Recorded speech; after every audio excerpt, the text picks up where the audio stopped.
glory days. See, we all have those moments in life that have helped shape and mold us into who we are. We kind of wear them like patches of honor, just like an old Letterman jacket. See, a Letterman jacket helps us identify the key points of life that we are. We look at and we can see this letter symbolizes when I was a starting quarterback or starting shortstop or starting point guard or whatever those moments or clubs or things that you've been involved in. But the nice thing about a Letterman jacket is once you've graduated, that Letterman jacket kind of just disappears. It goes into the back of the closet. It's a good memory, but we don't wear it anymore as our badge of honor. Well, sometimes the glory days can overcome us. We wear those badges of honor, still living in those moments of the past, but not looking forward to the future. And so when Paul writes to the church of Philippi this week, we see that he was helping and encouraging them, saying, you've done a lot of good things, and you've had moments in your life that have helped shape your identity for the good and for the bad.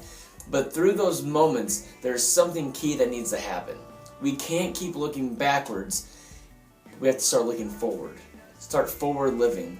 And that was the challenge this week for our students as they continue to live their lives, is not to be caught up by their mistakes or their past as they're trying to shape their identity, but shape their identity in Christ and realize that they are in the glory days right now. The moments of their life are going to change and shape their future for the better. And they have the opportunity to continue to build upon those promises that God gives us. And so as Paul is writing to the church, we see that he was helping describe his relationship with Christ, about how he had to give up a lot of things as he was an up-and-comer believer.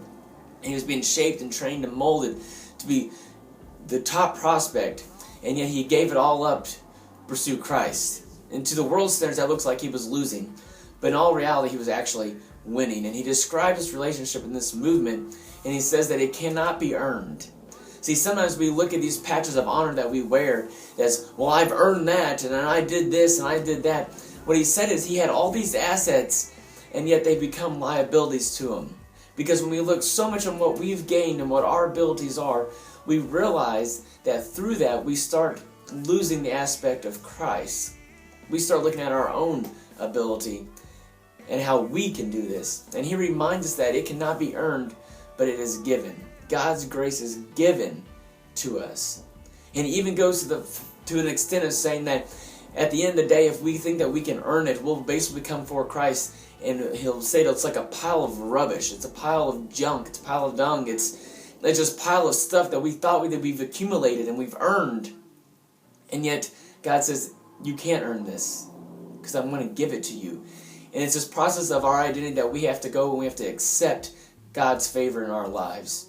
And so this week, as you talk with your students, talk over their identity. Talk over who they want to be and how they plan to strive to faithfully serve Christ. Talk about a time where you've planned this great trip out and it failed. Because we all have those moments where we have this great plan and it doesn't succeed. But yet God will use those moments that look like losing as a win for Him.